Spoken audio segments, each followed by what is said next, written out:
Hi అండి అందరికీ. ఆయన శ్రీరామచంద్రుడా 46వ భాగంలో జరిగిన కథ. రాజాను తీసుకొని శ్రీరామ్ ఇంటికి వెళ్తుంది. ఇంటికి తాళం కప్ప వేసి ఉండడంతో ఒక్క నిమిషం కంగారు పడుతుంది.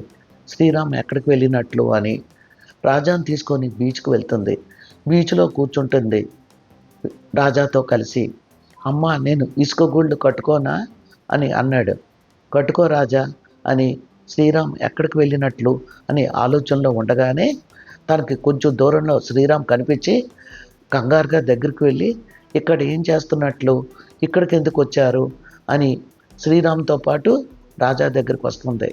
శ్రీరాము అతి కష్టం మీద కింద కూర్చొని తనకు ఎందుకు వచ్చాడో అన్ని వివరంగా చెప్తాడు. ఒక్క నిమిషం శ్రీరాముని చూస్తే జాలి పడుతుంది వినోదిని మనసులో.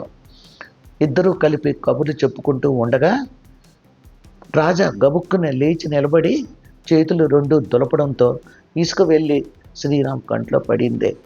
గబాల్న శ్రీరామ్ కన్ను నులుపుతూ ఉండగా ఉండండి నేను ఊదుతాను అని తన తల దగ్గర పెట్టి శ్రీరామ్ కంట్లో ఊదుతూ ఉంటుంది. అక్కడికి కొంచెం దూరంలో ఇటువైపే నడుచుకు వస్తున్న నీలిమ, అనూష చూస్తారు. మై గాడ్, వాళ్ళిద్దరినీ చూడు, ఏమిటి వినోదిని ఇలా తయారైంది, శ్రీరామ్కి అంత దగ్గర అయిపోయిందేమిటి, అటు చూడు ఆ పసివాడు కూడా ఉన్నాడు, మై గాడ్ వినోదిని ఇటువంటిదా అని నీలిమ అలా అంటూనే ఉంటుంది. నీలు నువ్వు ఇంకేం మాట్లాడుకో, నాకు తల తిరుగుతున్నట్లు అనిపిస్తుంది, పద వెళ్ళిపోదాం అని అంటుంది అనూష. ఎందుకు వెళ్ళిపోవడం, దాని ముఖం మీద వెళ్ళి 4 తిట్టు వద్దాం పద అని అంది నీలిమ. వాళ్ళని ఎందుకు తిట్టడం, నేను శ్రీరాముని వద్దు అనుకున్నాను, తను కావాలి అనుకుంది, అంతే, వదిలే ఇక్కడతో, పద ఇంటికి అని గబగబా అడుగులు వేయసాగింది. అది కాదు అను, నా మాట విను, దాన్ని మొక్క మీద 4 దులిపేసి వస్తాను, కావాలంటే నువ్వు ఇక్కడ కూర్చో అని అంది. కోపంగా నీలిమ వైపు చూసి నీకు కాదు చెప్తుంటే పద అని నీలిమ చేయి పట్టుకొని కారు వైపు అడుగులు వేసింది. మీరు డీటెయిల్డ్గా వినాలనుకుంటే 46వ భాగం లింక్ ఇస్తాను, తప్పకుండా వినండి. సరే, మనం ఇప్పుడు 47వ భాగంలోకి వెళదాం. అమ్మా హోంవర్క్ రాసేసాను, చదివేసుకున్నాను కూడా, ఇప్పుడు నేనేం చెయ్యాలి అని చక్రాల్లాంటి కళ్ళు తిప్పుతూ తన వైపు చూసి అడుగుతున్నా. రాజాను చూస్తుంటే ముచ్చటేసింది వినోదినికి. అప్పుడప్పుడు వాడు ఇలాగే అడుగుతుంటాడు. అంటే దాని అర్థం గార్డెన్లోకి వెళ్ళి ఆడుకుందామా అని కానీ, లేక బయటికి ఎక్కడికైనా వెళదామా అని కానీ. ఎందుకంటే బయటికి వెళ్తే తను ఏదో ఒక టాయ్ కొనిస్తుంది, కానీ వాడు డైరెక్ట్గా ఎప్పుడూ అడగడం. గబాల్న సోఫాలోంచి లేచి దగ్గరికి వెళ్ళి వాడిని ముద్దులాడి తను ఒళ్ళో కూర్చోబెట్టుకొని చెప్పు ఇప్పుడు ఏం చేద్దాం మనం అంతే. వాడి నోటితోటే చెప్పించాలని ఒక్క నిమిషం మౌనం వహించి అమ్మా మనం గార్డెన్లోకి వెళ్ళి ఆడుకుందాం, మొన్న ఆడుకున్నాం కదా అలాగా, లేదా బజార్కి వెళ్దాం, నీ ఇష్టం అమ్మా అన్నాడు. అమ్మ దొంగ, ఇప్పటి నుంచే నీకు అన్నీ తెలిసిపోయాయిరా అని, పద మనం బయటకు వెళ్దాం అలాగా అని అందే. గబాల్న ఒళ్ళో ఇంచి పరిగెత్తుకొని వెళ్ళి చెప్పులు తెచ్చుకొని వేసుకొని నేను రెడీ అమ్మా అన్నాడు. వాడు చిటికిన వేలు పట్టుకొని వెళ్ళి కారులో కూర్చుంది వినోదిని. అమ్మా ఎక్కడికి వెళ్ళమంటారు అన్నాడు. ఒక్క నిమిషం ఆలోచనలో పడి శ్రీరామ్ దగ్గరికి వెళ్ళి కాసేపు కూర్చొని అక్కడి నుంచి బజార్కి వెళ్తేనో అని అనుకుంది. అంతలోనే శ్రీరామ్ దగ్గరికి వెళ్ళిన ఖచ్చితంగా తను అనూష నెంబరు అడిగి తెలుసుకున్నారా, అనూషతో మాట్లాడారా ఇలానే అడుగుతాడు. ఇప్పటి వరకు తను ఎక్కడికి వెళ్ళనే లేదు, ఎందుకంటే అనూష అప్పుడే రాదు అని తన మనసు ఎందుకో చెప్తుంది. ఎందుకంటే అది పిచ్చి కోపంతో ఉంది కదా, బాధలో వెళ్ళింది అని అనుకుంది. కానీ ఏమో ఎవరు చెప్పగలం, ఒకవేళ వచ్చేసిందేమో, ఒకసారి వెళ్ళి చూస్తే సరిపోతుంది కదా, ఒకవేళ లక్కీగా అనూష ఉందనుకో తను స్పష్టంగా అన్నీ మాట్లాడవచ్చు అని డ్రైవర్, ముందు అనూష మేడం ఇల్లు నీకు తెలుసు కదా, వాళ్ళ ఇంటికి పోనీ అంతే. అలాగే మేడం అన్నాడు డ్రైవరు. కారు వెళ్ళి అనూష వాళ్ళ ఇంటి ముందు ఆగిందే. గబాల్న వాచ్మ్యాన్ పరిగెత్తుకొని వచ్చాడు. తలుపు తీయమంటారా అమ్మా అని. ఏంటి, అనూష అమ్మగారు వచ్చేసారా అని అందే. వచ్చేసారమ్మా అని గేటు తీయబోయాడు. వద్దులే, గేటు తీయొద్దు, నేను వెళ్ళిపోతాను కదా, పైనే ఉన్నాయి అని అంది. అలాగేనమ్మా అని అన్నాడు వాచ్మ్యాన్. చిట్టమ్మ వీధిలో నుంచి వస్తూ కారు చూసి పరిగెత్తుకొని వెళ్ళి సంతోషంగా హాల్లో కూర్చొని ఉన్న అనూషతో నీలిమతో, అమ్మా వినోదరామ్మ గారు వచ్చారు అంది సంతోషంగా. కంగారుగా నీలిమ అనూష వైపు చూసింది. చూసేవే అను ఎంతకు బరి తెగించిందో అని అంటూ ఉండగానే, అమ్మగారి దగ్గర చిన్న పసివాడు ఉన్నాడమ్మా, ఎంత ముద్దొస్తున్నాడో అని చిట్టమ్మ అంటూ ఉండగానే, నువ్వు లోపలికి వెళ్ళు అని చిరాగ్గా నీలిమ అని, ఏమిటే ఈ దారుణం, ఎంత మంచిదనుకున్నావు వినోదిని, ఇలా బరి తెగించిందేమిటి, శ్రీరామ్తో ఉండడమే కాకుండా ఆ బిడ్డను కూడా తీసుకొని వచ్చింది. ఒక్కసారి ఆలోచించు, ఎంత చనువు అవ్వకపోతే వాడు ఈవిడ గారితో వస్తాడు. ఇప్పుడు నాకు అర్థమైపోయింది అను, శ్రీరామ్కి బాగా ఈవిడ గారు క్లోజ్ అయిపోయింది అన్నమాట. ఆటోమేటిక్గా ఆ పసివాడు కూడా ఈవిడికి దగ్గర అయిపోయాడు. ఎంత ఘోరం, నన్ను నేనే నమ్మలేకపోతున్నాను. ఎందుకంటే స్నేహితురాలకి, ప్రాణ స్నేహితురాలకి, చిన్నప్పటి నుండి కలిసి చదువుకున్నాం. అటువంటి నీకు ఇంత అన్యాయం చేస్తుందా వినోదిని, నేను ముఖం మీదే చేపట్లు పెడతాను అని అంది నీలిమ. నీలు, ఎందుకు నువ్వు ఇలాగా కోపం తెచ్చుకుంటావు, అంతా అయిపోయింది. అయినా తనని అనుకోవడం ఎందుకు, ఆ మోసగాడు శ్రీరాముని అనుకోవాలి. నేను ఇక్కడ లేనని తెలియగానే ఇక ఎలాగూ అనూష తనని క్షమించదని వేరే త్రోవ వెతుక్కున్నాడు. అతనికి కావలసింది ఎవరో ఒక స్త్రీ కదా, అది వినోదిని అయ్యింది అని అనూష అంటూ ఉండగానే, చాలే నోరు మూసుకో, నీ మాటలు వింటే పిచ్చెక్కుతుంది. శ్రీరామ్ మోసగాడైతే వేరే స్త్రీతో ఇలా చేసినా నేను పట్టించుకోకపోదును. అప్పుడు ఒక్క శ్రీరాముని తిడుతును, ఎంత దుర్మార్గుడు, నా ఫ్రెండ్ జీవితంతో ఆడుకుంటావా అని. కానీ ఈవిడ ఇలా చేయడం ఏమిటి, వినోదిని చాలా తప్పు చేసిందే.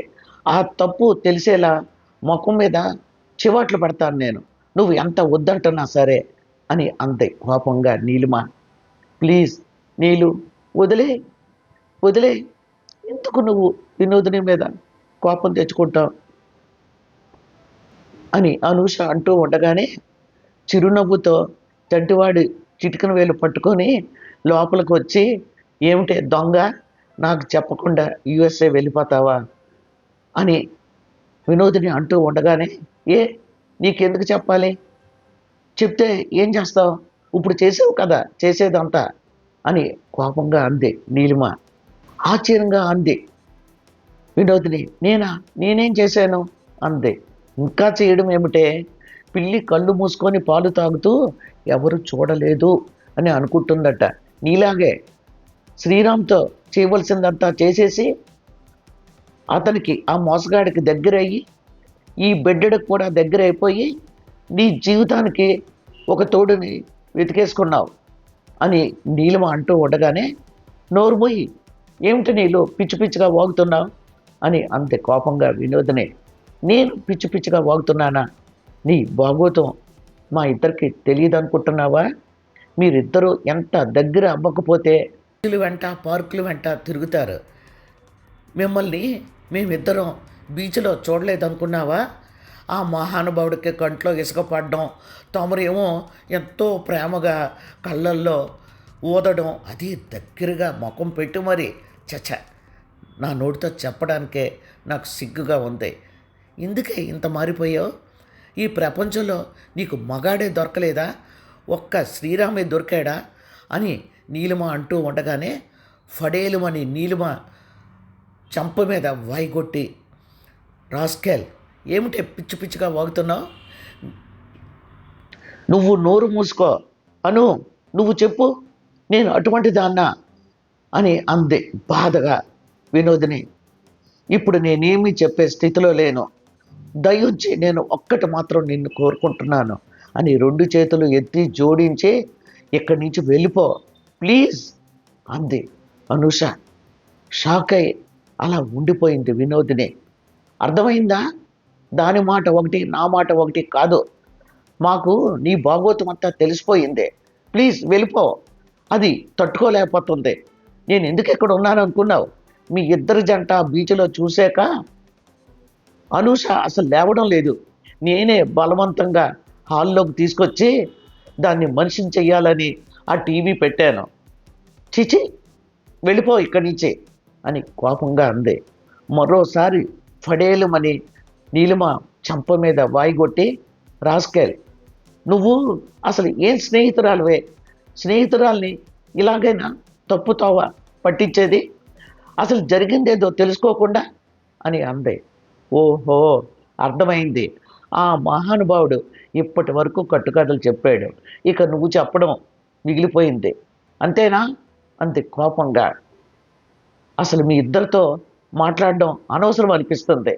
నేను గంపుడంత ఆశతో వచ్చాను జరిగిందంతా మీతో చెబుదామని అని వినోదిని అంటూ ఉండగానే మళ్ళీ కోపంగా అంది అనూష. ఎవరి కథలు నేను వినడానికి సిద్ధంగా లేను. నేను బ్రతికి ఉండాలంటే నేను ఆ మోసగాడిని కూడా ఇలాగే అడిగాను. దయించు తొందరగా వెళ్ళిపో వినోదిని, తొందరగా వెళ్ళిపో అని గబాల్న సోఫాలోంచి లేచి బెడ్రూమ్లోకి పరిగెత్తి తలుపు గడియ పెట్టేసుకుంది. షాక్ అయిపోయి అలా చూస్తూ ఉండిపోయింది వినోదిని. ఇప్పుడు అర్థమైద్దా నీకు? చేసేదంతా చేసేసి నా చంప బాయి కొడతావేమిటి? అసలు నీకు ఎవరిచ్చారు హక్కు? అయినా ఇంత నీచంగా ఫ్రెండ్ హస్బెండ్తో అని నీలిమ అంటూ ఉండగానే మరోసారి చెయ్యి ఎత్తి, చిచి అసలు నీతో మాట్లాడడమే అనవసరం. నీలాంటి ఫ్రెండ్ ఉంటే జీవితాలు నాశనం అయిపోతాయి. అది గుర్తు పెట్టుకో. నీ వలన అనుకి ఏదో ఉపకారం జరిగిపోయిందని అనుకుంటున్నావేమో, కానీ నీ వల్లే, నీలాంటి ఫ్రెండ్ ఉండడం వల్లే అను ఇలా ఉంది ఈరోజు. అదే నువ్వు కాస్త ఓర్పు వహించి నిజానిజాలు తెలుసుకుంటే ఈరోజు అనూష పరిస్థితి ఇలా ఉండేది కాదు అని వినోదిని అనగానే, ఏంటి ఓర్పు వహించాలా? చాలే నువ్వు ఇక బయలుదేరు అని కోపంగా అంది నీలిమ. గబగబా అడుగులు వేసి కారులో వెళ్ళి కూర్చుంది. తను అనుకున్నదేమిటి, జరిగిందేమిటి? ఇలానే శ్రీరామ్ గారు చెప్తున్నది వినకుండా పిచ్చి పిచ్చిగా ప్రవర్తించింది. అగ్నికి ఆజ్యం పోసినట్లు ఈ నీలిమ తయారైంది. అమ్మా ఎక్కడికి అన్నాడు డ్రైవరు. ఆలోచన నుండి గబాల్న తేరుకొని ఏం చెప్పాలో తెలియక ఒక్క నిమిషం మౌనం వహించి, టాయ్స్ షాప్ ఉంది చూడు అక్కడికి పోని అని అంది. అలాగే మేడం అన్నాడు డ్రైవర్. అమ్మా వాళ్ళు ఎందుకు అలాగా తిడుతున్నారు? నీ మీద కేకలు వేస్తున్నారు ఇటీ అన్నాడు రాజా. ఒక్కసారి షాక్ అయింది. పసివాడు, వాడికి ఎందుకు కేకలు వేస్తున్నారో తెలియకపోయినా వాళ్ళు తనతో పోట్లాడుతున్నట్లు అర్థమైపోయింది. ఒక్క నిమిషం ఆలోచనలో పడి, ఎందుకు లేదు రాజా, ఒకసారి మేము అందరం కలిసి ఎక్కడికో వెళ్ళాము. అక్కడ నా సెల్లు తీసేసుకుంది ఆ నీలిమ. నేను తప్పు కదా, దొంగతనాలు చేయకూడదు కదా, నా సెల్ ఎందుకు తీసుకున్నావు అని అన్నాను. అంటే కోపం వచ్చి తిడుతుంది. అంతా ఒట్టిదే, తర్వాత మామూలు అయిపోతారు వాళ్ళు అని అందే. ఏమోనమ్మా, నాకు భయం వేసింది నిన్ను తిడుతుంటే. నువ్వు చాలా మంచి అమ్మవు కదా అన్నాడు కళ్ళల్లో నీళ్లు తిరిగేసేవాడికి. ఒక్క క్షణం వాడి కళ్ళల్లో నీరు చూసి గబాల్ని వాడిని గుండెకి అదుముకొని, రాజా అస్సలు నువ్వు ఎందుకు అలా భయపడుతున్నావు?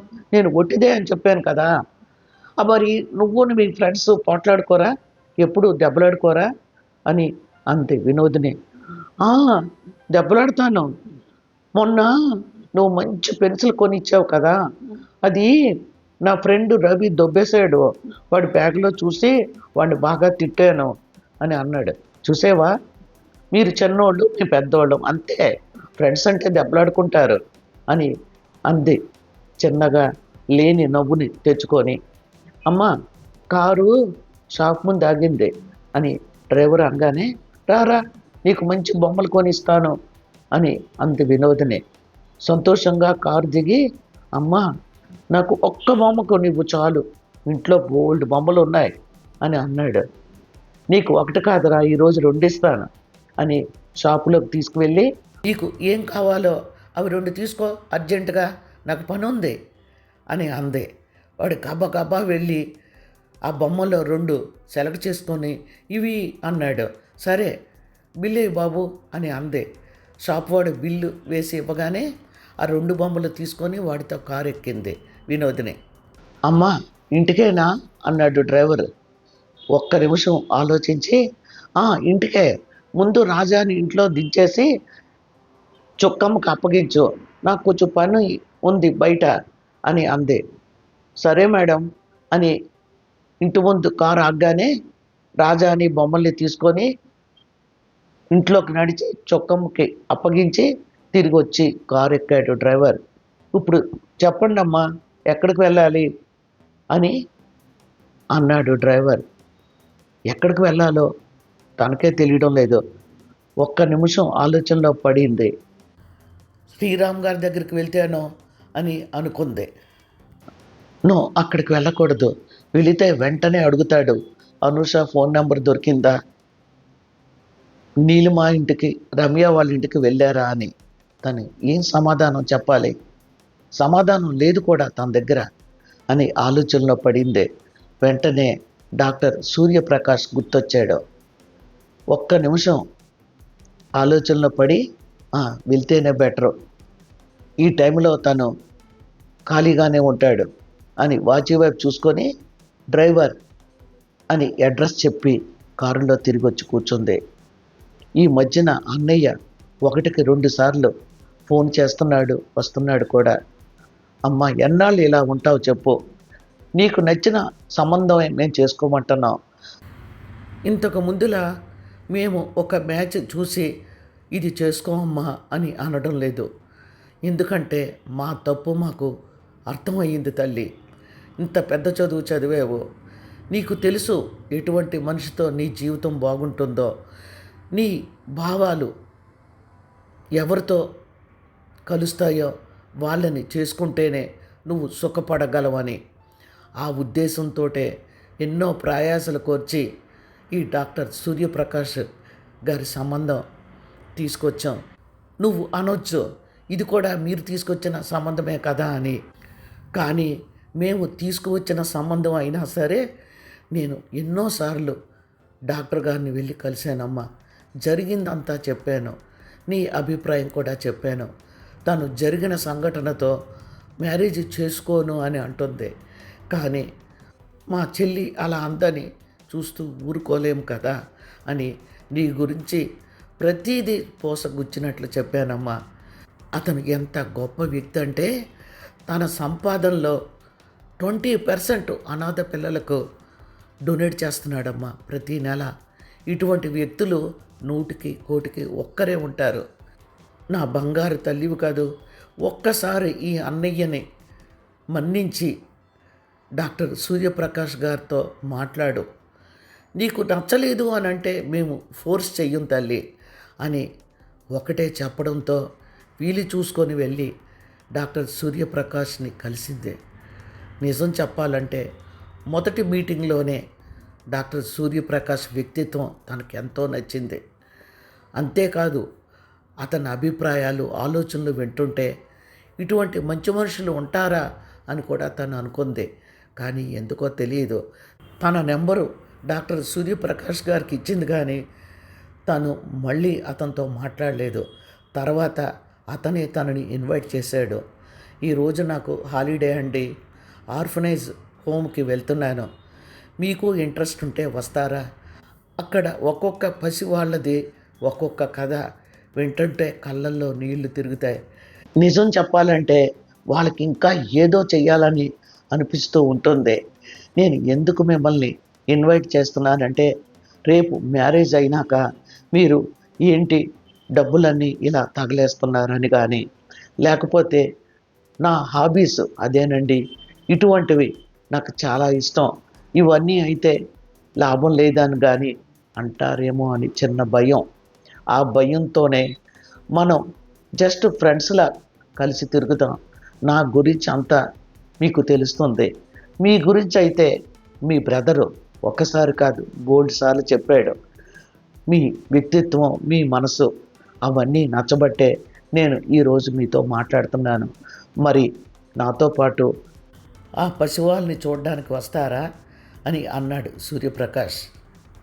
ఒక్క నిమిషం అతని వ్యక్తిత్వానికి తను ఆశ్చర్యపోయింది. ఆ నిమిషంలో నాయనమ్మ అన్న మాటలు గుర్తొచ్చాయి. వెతకపోయిన తీగ కాళ్ళకి తగిలినట్లు అని ఎన్నోసార్లు అంది ఏదో విషయాల్లో. నాయనమ్మ ఇంతకన్నా మంచి వ్యక్తి తనకెక్కడ దొరుకుతాడు? ఒకవేళ ఏ వ్యక్తి అయినా తనకి తారసపడిన అతని వ్యక్తిత్వం ఎటువంటిదో కొద్ది రోజులు అతనితో మాట్లాడిన చేసిన అర్థం అయిపోదు. ఎందుకంటే అతని మనసులో ఏముందో తెలుసుకోవడం చాలా కష్టమని తనకు తెలుసు. నిజం చెప్పాలంటే ఆ ఉద్దేశంతోనే తను ఇన్నాళ్ళు పెళ్ళి వాయిదా వేస్తూ వచ్చింది. కానీ డాక్టర్ సూర్యప్రకాష్ గారితో మాట్లాడినాక, అతని భావాలు విన్నాక తను ఇంత మంచి మనిషి ఉంటాడా అని అనుకోకుండా ఉండలేకపోయింది. ఆర్ఫిన్ హోమ్కి వెళ్ళాక డాక్టర్ సూర్యప్రకాష్ తను డాక్టర్ అన్న విషయం మర్చిపోయి వాళ్ళతో ఎంతో క్లోజ్గా ఉండి పిల్లలకి అసలు బ్లడ్ ఉన్నదో లేదో అని ఒక్కొక్కరిని పరిశీలిస్తూ వాళ్ళకి ఎటువంటి డైట్ ఇవ్వాలో వాళ్ళతో చెబుతూ ఉండడం చూసి చాలా సంతోషపడిపోయింది. అన్నయ్య నీకు చాలా చాలా థ్యాంక్స్, ఇంత మంచి మనిషిని నాకు చూపెట్టావు అని అనుకొని కారులో రిటర్న్ అవుతున్నప్పుడు తను రాజా గురించి చెప్పింది. డాక్టర్ సూర్యప్రకాష్ వెంటనే అన్నాడు, ఎందుకు మీరు ఇంకా ఆలోచిస్తున్నారు? ఆ అబ్బాయిని మీరు తప్పకుండా పెంచుకోండి. అంతేకాదు మీరు లీగల్గా కూడా ప్రొసీడ్ అవ్వండి. మీరు జడ్జి మీకు తెలియకుండా ఉండదు. మీరు అబ్బాయిని దత్తత తీసుకుంటే మంచిదని సలహా అతనే ఇచ్చాడు. ఒక్క నిమిషం ఆశ్చర్యపోయింది. మారు మాట్లాడకుండా థ్యాంక్స్ చెప్పేసింది డాక్టర్ సూర్యప్రకాష్కి. కానీ ఈ మధ్యన శ్రీరామ్ గారి గొడవలో పడి తను సూర్యప్రకాష్ గారి గురించి ఆలోచించడమే లేదు. తను ఒకటి అనుకుంటే దైవం మరొకటి తలచినట్లు ముందు అనూషని శ్రీరామ్ గారిని కలిపినాకే తన పెళ్ళి విషయం అందరికీ చెప్పాలనుకుంది. ముఖ్యంగా అనూష, నీలిమ, రమ్య వాళ్ళందరికీ చెప్పి సంతోషపెట్టాలనుకుంది. కానీ జరిగిన సంఘటన గుర్తు తెచ్చుకుంటే కళ్ళల్లో నీళ్లు నిండుతున్నాయి. నీళ్ళు ఎంత ఘోరంగా తనని అర్థం చేసుకుంది. అసలు ఏమనుకుంటుంది? తన వ్యక్తిత్వం అంత చీప్ అనుకుంటుందా? ఒకవేళ అను డివోర్స్ శ్రీరామ్ గారికి ఇచ్చిన తను అటువైపు కూడా కన్నెత్తి చూడదు. తను ఎంత తాపత్రయపడింది అనుని శ్రీరామ్ గారిని కలపాలని. కానీ నీలిమ చేసిన పనితో షాక్ అయింది. పోనీ నీలు విషయం అలా ఉంచితే అను తనని అపార్థం చేసుకుంది ఏమిటి? ఒక్క మాట అనకపోయినా చేత్కారిచ్చినట్లే కదా తనని అక్కడ నీలిమ అన్ని తిడుతున్నా నోరెత్తకుండా చూస్తూ గబాన్ల లేచి వెళ్ళిపోయి నేను బతికి ఉండాలంటే తనని కనిపించొద్దు అని అంది. ఎలా చెబితే ఏమిటి? అను మనసులో కూడా తన మీద అనుమానం ఉంది. చాచా, ఇలా కూడా మనుషులు ఉంటారా? ఇంత ఘోరంగా కూడా ఆలోచిస్తారా? తాము నలుగురు చిన్ననాటి ఫ్రెండ్స్. అసలు తమ మనసుల్లో ఏముందో ఏమిటో ఇప్పటి వరకు ఎవరికీ తెలియదు. కానీ ఒకరంటే ఒకరు ప్రాణపదంగా ఉండేవారు. అటువంటిది నీలిమలో ఎంత భయంకరమైన మనస్తత్వం దాగి ఉంది. నిజాలు తెలుసుకోకుండా నోటికి ఎలా వస్తే అలా మాట్లాడడం ఏమిటి? పాపం శ్రీరామ్ గారు ఎంతో ప్రయత్నించానన్నారు. ఎంత ప్రయత్నించినా అసలు అవకాశమే ఇవ్వలేదు అను అని చెప్పారు. ఎంత బాధపడి ఉంటారో కదా. పోనీ మరోసారి ఫోన్ చేద్దామన్నా, మెయిల్ ఇద్దామన్నా కూడా అనవసరం అనిపిస్తుంది. ఎందుకంటే మనిషిని ఎదురుగుండా పెట్టుకొనే అలా మాట్లాడారు. అను అన్న మాట చెవిలో అలా వినబడుతూనే ఉంది.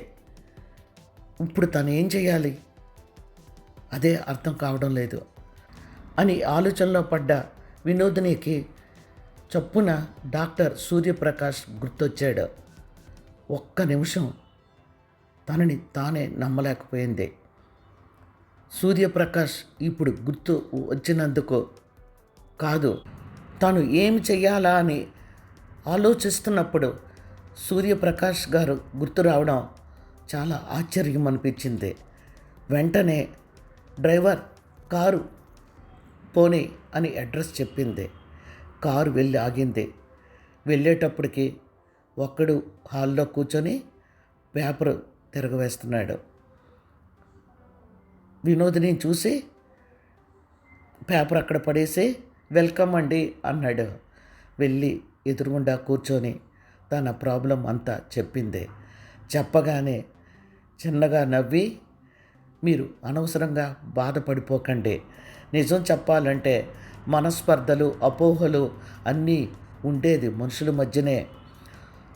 అపార్థాలు, అపోహల వలన ఎన్నో జీవితాలు కూడా నాశనం అయిపోతూ ఉంటాయి. అయినా మీరు జడ్జి అయి ఉండి నేను మీకేం చెప్పగలను అని అన్నాడు. అలా అంటారేమిటి?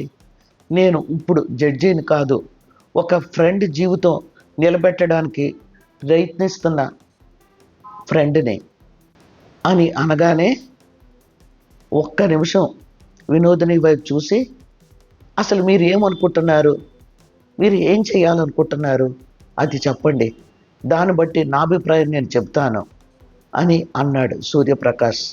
తాను వస్తూ త్రోవలో అనుకున్న విషయం డాక్టర్ సూర్యప్రకాష్తో చెప్పింది. వండర్, చాలా బాగుంది మీ ఆలోచన, అలానే చెయ్యండి. తప్పకుండా వాళ్ళు ప్రేమతో కాకపోయినా ద్వేషంతో వస్తారు, అప్పుడు నిజాలు తెలుసుకుంటారు అని అన్నాడు మెచ్చుకోలుగా. నిజం చెప్పండి, నేను అనుకున్నది అనుకున్నట్లు జరుగుతుందంటారా, లేదా మీ అభిప్రాయం తప్పకుండా చెప్పాలి అని అందే. లేదండి, నాకు తప్పకుండా మంచే జరుగుతుందని అనుకుంటున్నాను అన్నాడు సూర్యప్రకాష్. ఒకవేళ జరగలేదనుకోండి, అప్పుడు ఏం చేయాలి అని అందే. ఎందుకు అలా మీరు ఆలోచిస్తున్నారు, తప్పకుండా జరుగుతుంది, జరిగి తీరాలి. ఎందుకంటే మీరు వేసిన ప్లాన్ మామూలుగా లేదు, ఎంతైనా మీరు జడ్జి కదా అని అన్నాడు. చిరుకోపంతో డాక్టర్ సూర్యప్రకాష్ వైపు చూసి, మీరు మరీ నన్ను మునగ చెట్టు ఎక్కించేస్తున్నారు అని అందే. నో నో నో, నిజంగా చెప్తున్నాను, ఈ ప్లాను తప్పకుండా సక్సెస్ అవుతుంది అన్నాడు సూర్యప్రకాష్. ఓకే, అందుకే వచ్చాను. మరి నేను అనుకున్నది అనుకున్నట్లు జరగాలంటే మీ సహాయం కూడా నాకు కావాలి అని అందే. షూర్, ఎందుకు అలా అనుకుంటున్నారు అని అన్నాడు సూర్యప్రకాష్. సరే, మరి నేను వస్తాను అని లేవబోయింది. అదేంటి, మొదటిసారి మీరు మా ఇంటికి వచ్చారు, కనీసం కాఫీ అయినా తాగకుండా వెళ్తారా అని గబగబా కిచెన్లోకి వెళ్ళబోయాడు. అదేమిటి, ఇంట్లో ఎవరూ లేరా అని అంది. లేదండి, అమ్మ ఊర్లో ఉంటుంది, ఎంత చెప్పినా నేను ఒక్కతిని అక్కడ ఉండలేనురా, ఇక్కడైతే ఇంటి చుట్టూరు మనవాళ్ళే ఉన్నారు, అది కాకుండా అన్నయ్య ఇక్కడే వ్యవసాయం చేస్తున్నాడు, వాడు అసలే అమాయకుడు, నీలా కాదు, వాడికి అమ్మ అవసరం ఎంతో ఉంది అని అందే. నేను నవ్వుతూ అన్నాను, అదేంటమ్మా, వదిన ఉంది కదా అని. వదిన ఉన్నా సరే వాడు అమ్మ అని ముందు ఇంట్లో అడుగు పెడతాడు. నా కోడలు అంతే, నోరు తెరిస్తే అత్తమ్మ అని అంటుంది. నాకు ఇక్కడ ఏం లోటు లేదురా, నన్ను ఉండని, నీ పెళ్లి చేసుకున్నప్పుడు నేను వచ్చి కొద్ది రోజులు ఉంటాలే అంది అని నవ్వుతూ కాఫీ కలిపి 2 కప్పుల్లో పోసాడు. సరే, మరి వంట మనిషి కూడా లేదా అని అన్నాడు. ఎందుకండి, నాకు వంట వాళ్ళ మీద నమ్మకం లేదు. వాళ్ళు ఆయిల్స్ అవి ఎక్కువ పోసేస్తారు. అంతేకాకుండా వాళ్ళు హైజీన్ అది పాటించరు. అదే వైఫ్ ఉందనుకోండి, వంట మనిషి ఎలా వండుతుంది, ఏం చేస్తుంది అన్నీ ఒక కంట కనిపెడుతూనే ఉంటారు. అవన్నీ నాకు చేత కావండి. అందుకే ప్రస్తుతానికి నేనే అన్నాడు. ఏమిటి మీరు అంది. నేను హాస్టల్లో ఉన్నప్పుడు నా క్లాస్మేట్ ప్రసాద్కి వంటలు బాగా వచ్చు. వాడు వండుతుంటే నేను చూసేవాడిని. అందుకని కొంతవరకు నేను నా మట్టుకు చేసుకోగలను అని అన్నాడు డాక్టర్ సూర్యప్రకాష్. కంగారుగా మీరు వండుతున్నారా అని అంది. ఏ, వండితే తప్పేంటి? డిష్ వాషర్ ఉంది. నా మట్టుకు నేను ఎలాగోలాగా, అదే ప్రసాద్ గాడి వలన వంట నేర్చుకున్నానని చెప్పాను కదా, వండుకుంటున్నాను. బాగానే వండుతాను. అప్పుడప్పుడు నా వంట నాకు బోర్ అనిపించి హోటల్కి వెళ్తుంటాను. కానీ అక్కడ అన్నీ చూశాక నాకెందుకో తినబుద్ధి వేయదు. నా ఇంట్లో వంటే నాకు నచ్చుతుంది అని అన్నాడు. ఈసారి నవ్వింది వినోదిని.